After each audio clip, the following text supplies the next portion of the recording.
Why does the U.S. support Israel?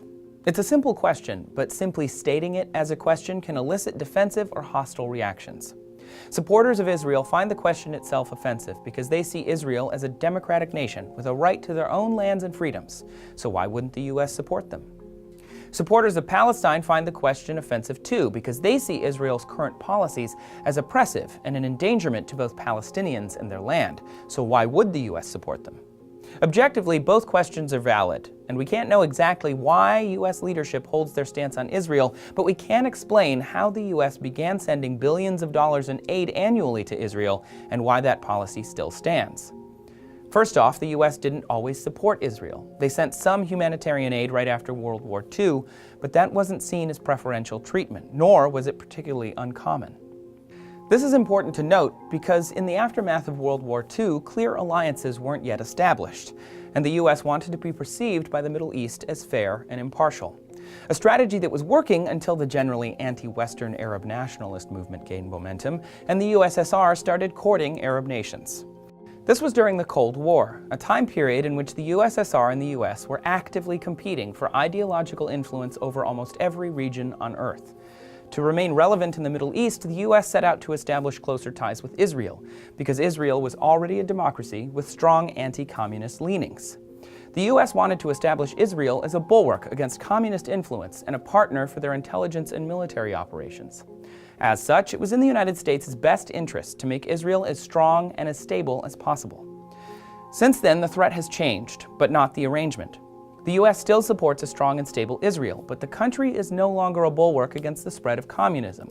It is now seen as a bulwark against the spread of Muslim extremist ideals, like those shared by Al-Qaeda and ISIS, which Israel does do, but that is still not the reason for continued attention to Israel. The real reason is popular support. Initially, foreign aid to Israel was seen as anti-communist, a hugely popular idea among Americans. Now, foreign aid to Israel is largely seen as protection for Israel from hostile neighbors and the Muslim world in general. After 9/11, around 55% of all Americans supported Israel, whereas only 15% supported Palestine, a trend that continues. According to a recent Gallup poll, 62% of Americans supported Israel in their recent conflict with Palestine, while only 18% supported Palestine. Anti-Muslim sentiment did flare in the U.S. after 9/11 and is potentially on the rise again due to the current war with ISIS. It is likely that some of that support comes out of fear and a poor understanding of the Muslim world. This is the political climate that makes it convenient for politicians to support Israel. But even that isn't the whole story. The United States government is slow to change, and it's significantly influenced by the religious right, a movement that tends to stand staunchly behind the status quo and is more sympathetic to Israel than the public at large. So even if popular support did shift closer to Palestine, inertia alone could keep the U.S. allied with Israel for some time. If you'd like to learn more about the Middle East and what is happening there, please check out our video on Syria and the emerging refugee crisis it is causing in the area.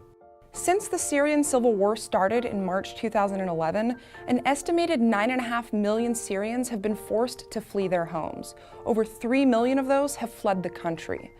The UN estimates that by the end of this year, as many as 4 million Syrians could be living abroad as refugees. New videos 6 days a week. Please subscribe.